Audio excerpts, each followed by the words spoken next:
All right, we're back with another video. I got a great question for Jerry today. If you had 25 grand right now to put into your business, where would you spend the money? Good question, Kelly, because $25,000 to me is a lot of marketing money, right? Yeah. Especially in today's world when the print advertising budgets aren't what they used to be and things like that. A lot of the social media you can do at fairly affordable prices. But, and I feel like I'm a broken record on all of these videos that we do because I talk about sphere of influence. Yeah. I would be getting my sphere of influence set up and figuring out my best ways to market those guys, right? So, be it pop buys that you do, we've seen some great ones in our office where people have done, we got guys that do a cranberry jelly that go out and see their clients at Thanksgiving and give them cranberry jelly. We've got people that do Mother's Day roses, that on Mother's Day they drop by their clients and give them a rose bush. And he was telling me a little while ago, he's got clients with like 10 of these rose bushes in their backyard, right? Wow. And they love it. So that would be where a good chunk of my money would go into marketing especially if I was established with a really good sphere of influence. Sure. And then the next stage of it would be into some personal development. I do find that it's hard to sign up for those courses that are $600 or $1,000. But for me, I took my first course. I was probably in the business about 3 or 4 weeks when I signed up for a Floyd Wickman course back in the early 90s. And it was bar none the best thing I did. I still use a lot of what I learned in that course just in dialogue and learning to understand people and getting the questions through to people. So. Yeah.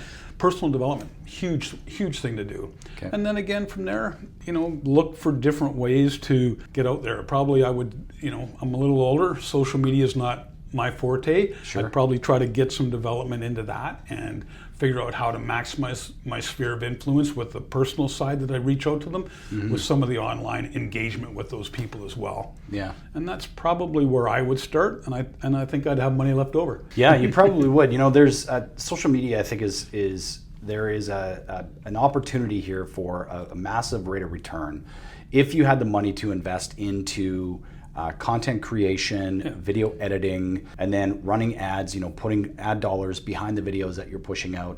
I had a conversation with a guy that owns an ad agency specific for real estate agents last week. Him and I went out for dinner, and one of the things that I asked him was, if you're a relatively new agent, would you start out running ads, directing people to a funnel, generating opt-ins, and then, having that agent make those calls and potentially close them or not? He said, no, I wouldn't. A newer agent, what I would do is get them to focus on creating content online and then putting their ad dollars behind the content that they create from a brand building perspective. And so a lot of the stuff that you're talking about, I think, has real world application if we look at it and kind of transpose it onto social media. So you're talking about building your sphere of influence. Well, you can do the same thing leveraging something like video and Instagram or YouTube, like where people are watching this video right now. For sure. If I had the 25 grand, I'd probably be investing all of it into content creation and then running ads against the videos that I'm producing. Yeah. And having a strategy around these things like door knocking as an example. I love this idea of becoming the digital mayor of a community. So let's take like Wilden as an example. So I'm going to go out and I'm going to door knock in Wilden. Before I go out and door knock in Wilden, I'm going to take my camera and I'm going to start shooting content specific for Instagram around that community, around Wilden. I'm going to go through the walking paths. I'm going to, go to the schools. I'm going to highlight the community. Yep. And then what I'm going to do is create a highlight reel on Instagram, and I'm going to take that link and put it into a QR code. And then I'm going to go around the community and door knock, and that's what I'm going to give to people, so that when they scan the QR code, it takes them directly over to my Instagram page,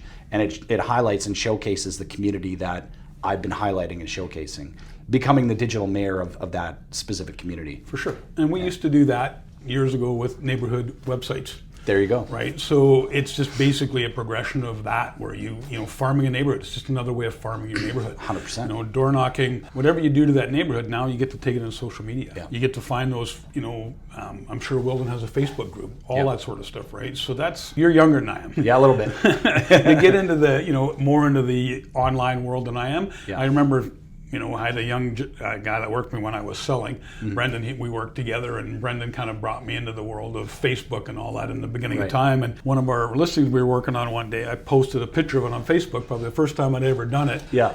got a remark back from an agent that asked about it. They showed it the next day and sold it. So, and you were sold right there. It works, right? So yeah, I agree with you. Content around social media, and especially if you're going to farming a neighborhood, farming your sphere of influence, is just another way to reach those people in another voice, right? So definitely important. It needs to be done. Let me ask you this: there's a lot of noise out there today in terms of the gurus and people that haven't sold a property that are on YouTube and on Instagram, these influencers and that sort of thing. How do you pick where you would put your personal development dollars?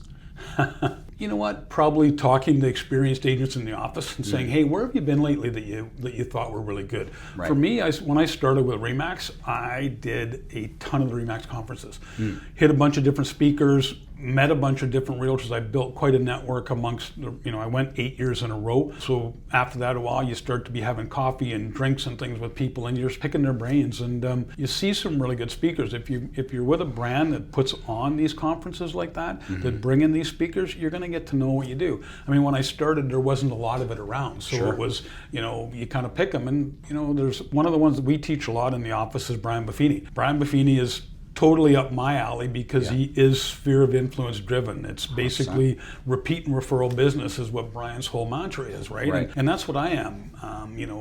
I believe in that. And I guess maybe, as I call it, give a lazy person something to do and they're going to figure out the easiest way to do it. Yeah. Well, that's kind of me. I just realized, there's a whole lot less work going to list a home of somebody you're getting that listing that you don't have to compete against 4 other agents for. And that's what a properly developed sphere of influence will do. You're the only realtor they phone. Right. And that's the important part about it, is getting good at what you like and what you're good at. Yeah, I love the idea of asking some of the more seasoned agents in the office, what events have you been to recently? Do you have a coach? Like, who would you recommend? Who should I be following? Who is actually legit online? Starting there, I think, is a really great place. And then once you're able to find some of these conferences, start going. And don't go to the same one all the time. Like, diversify a little bit. The other thing that I really like is getting out of the real estate industry specifically and getting into other industries and going to their conferences, especially in the SaaS space. So there's like Basecamp, for example. They've got a conference. There was Infusionsoft used to have a conference. I went to an Infusionsoft conference years ago. Nothing really to do with real estate. They're a massive CRM, but man, I'll tell you, the speakers that I listened to there, I gained a ton of value from. So there's so many different applications of different technologies and different systems and different ways of doing things that you can apply to real estate. It's really important to get out of your comfort zone, get out of your silo, and get into different areas just to see if there's different applications that can be applied. Man, you just hit on some huge points there that I think need a little bit of expansion on. Sure. Get out of your comfort zone. Yeah. Big one, right? Most realtors will sit down and they're not stepping outside of their comfort zone. Yeah. CRM. Get a CRM. Yeah. Use it. Learn how to use it. Is it a pain in the ass to learn how to use it? Without a doubt it is. Yeah. But if you don't learn how to use it, you're gonna be struggling against everybody else. Right. Software, different technologies, learn them. You don't need to learn them all, but learn a few of them that are gonna help your business, right?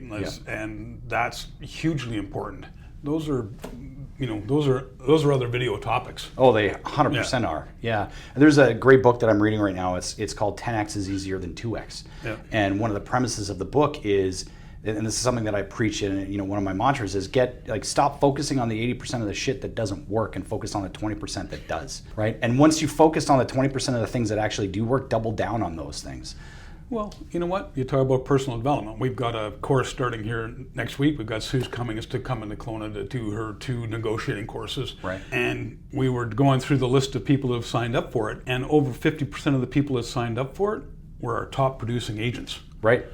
So to me, that says a whole lot. Oh, you got agents that are taking it for the second time. Yeah. Going back to it, right? Going, it was so good, I'm taking it again. Yeah. So that's comes from chatting with people, taking advantage of the stuff. And I think it was like half of, at the time we were looking at the registrants, half of the registrants at that time were all in the top 100 in Western Canada. Yep. Which says something, right? What it says to me is that top producing agents, people at that level, never stop learning. True. Yeah. And they take advantage of the good courses. Right.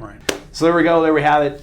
Again, leave a comment below. We would love to hear how you would spend 25 grand to build your business. And again, don't forget to give this a thumbs up, give us a like, make sure to share it with a colleague, and don't forget to subscribe and hit that notification bell to to be reminded the next time we upload a video to the channel. Awesome. Thanks, Kelly. All right.